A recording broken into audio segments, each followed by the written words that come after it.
Halo anak-anak kelas 12 IPS, Shalom dan salam damai Kristus untuk kita semua.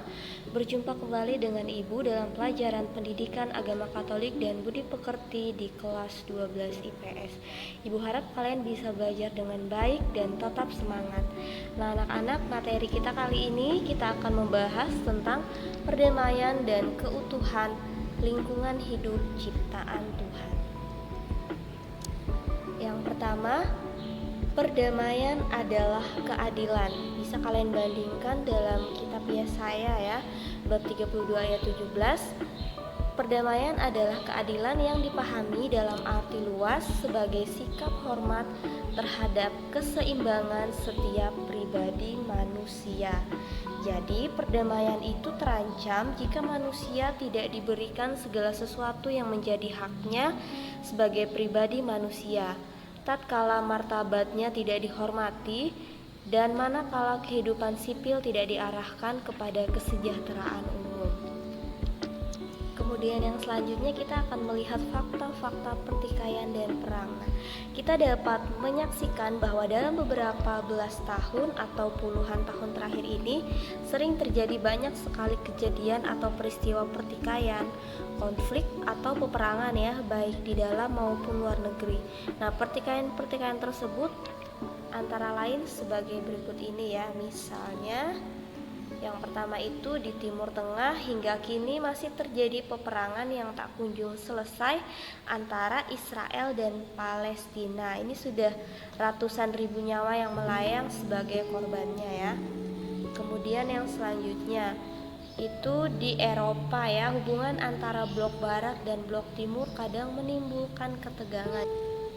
Yang selanjutnya di Indonesia, ini masih sering terjadi pertikaian atas nama agama dan juga suku bangsa. Jadi orang-orang dari kelompok tertentu kadang memperalat agama untuk kepentingan politik ya, sehingga menimbulkan gesekan dan kegaduhan masyarakat.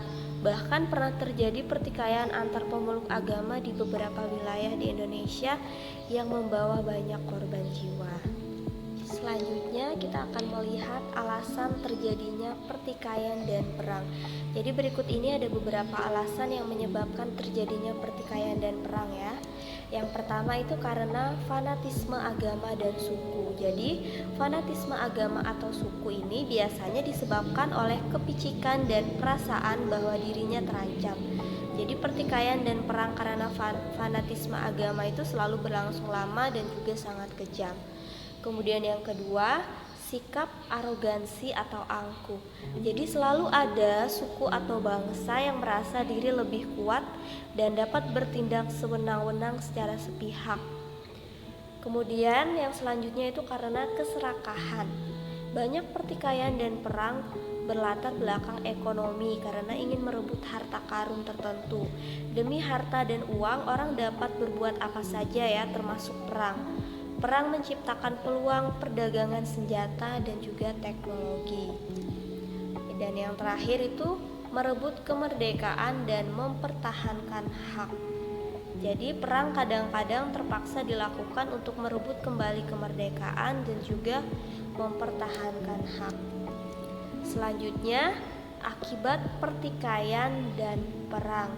Ada dua akibat besar ya yang ditimbulkan oleh pertikaian dan perang. Yang pertama itu kehancuran secara jasmani dan fisik, dan yang kedua itu kehancuran secara rohani. Nah, kehancuran secara jasmani dan fisik ini itu perang menyebabkan sekian banyak orang mati ya. Sekian banyak sarana dan prasarana hancur. Kemudian sekian ekologi punah dan juga sebagainya. Kemudian kehancuran secara rohani. Di dalam perang dapat terjadi segala tindak kejahatan terhadap manusia. Perang menyisakan trauma dan luka perkosaan martabat dan peradaban manusia. Perang mungkin saja membawa akibat baik, namun tidak sebanding dengan kehancuran yang diakibatkannya, apalagi pada zaman modern sekarang ini. Selanjutnya, kerinduan manusia pada perdamaian. Perdamaian sangat penting bagi kelangsungan dan perkembangan hidup manusia ya. Manusia ingin mencari suatu ketenangan hidup yang memungkinkan manusia atau setiap orang dapat mengembangkan dirinya dengan lebih manusiawi di dalam persaudaraan. Selain itu, tidak memungkinkan manusia mewujudkan perdamaian yang pada dasarnya telah diletakkan Allah di dalam hati setiap orang. Mewujudkan perdamaian memerlukan kesadaran, pengakuan, dan penghormatan terhadap martabat dan hak dasariah manusia ya. Oleh karena itu, menghormati martabat dan hak dasariah orang lain merupakan dasar untuk mewujudkan suatu perdamaian sejati. Perdamaian tidak mungkin tercipta selama orang masih merendahkan orang lain dan saling menudingkan kesalahan kepada orang lain. Selanjutnya, ajaran kitab suci tentang perdamaian. Jadi berikut ini ada beberapa ajaran kitab suci yang mengatakan tentang perdamaian. Yang pertama, Yesus berkata, "Damai sejahtera kutinggalkan bagimu, damai sejahteraku kuberikan kepadamu. Dan apa yang kuberikan tidak seperti yang diberikan dunia kepadamu." Bisa kalian lihat dalam Injil Yohanes bab 14 ayat 27. Kemudian yang kedua, orang pada zaman Yesus mengharapkan damai secara politis, yakni diusirnya penjajah dari negeri mereka sehingga tidak ada perang dan penindasan lagi. Jadi Yesus menegaskan, "Aku bukan pembawa damai seperti yang kalian pikirkan. Aku memang pembawa damai." Sebab inilah salah satu ciri khas Mesias sejati. Bisa kalian bandingkan dengan Injil Lukas bab 1 ayat 79.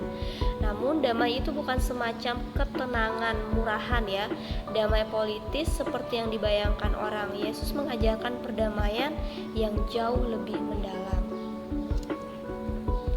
Kemudian yang ketiga, damai yang diajarkan oleh Yesus membersihkan dunia dari segala macam kejahatan dan kedurhakaan. Jadi damai itu benar-benar damai yang sesungguhnya bagi mereka yang sejiwa dengan Yesus. Damai adalah suatu pencapaian kebenaran dan hasil perjuangan serta pergulatan batin. Damai yang dimaksud bukanlah damai lahiriah ya, tergantung pada manusia lain, tetapi damai batiniah ya, yang sepenuhnya berakar dalam kebenaran, yaitu dalam diri Yesus. Yang keempat, damai bukan hanya berarti tidak ada perang atau kekacauan ya. Lebih dari itu, damai berarti suatu rasa ketenangan hati karena orang memiliki hubungan yang bersih dengan Tuhan, sesama, dan dunia. Jadi, damai sejahtera yang menampakkan kerajaan Allah. Selanjutnya, damai tidak hanya ditempatkan dalam pengertian politik atau lahiriah saja ya. Yesus sendiri memperingatkan kita bahwa damainya tidak meniadakan derita yang dijumpai para muridnya di dunia. Jadi dengan kata lain, damai harus diuji dengan derita. Dunia ini penuh dengan derita, tetapi Yesus penuh dengan damai. Damai yang dimiliki oleh para muridnya sebenarnya berasal dari Kristus. Selanjutnya, damai Tuhan inilah yang seharusnya berada dan tinggal di dalam hati setiap orang.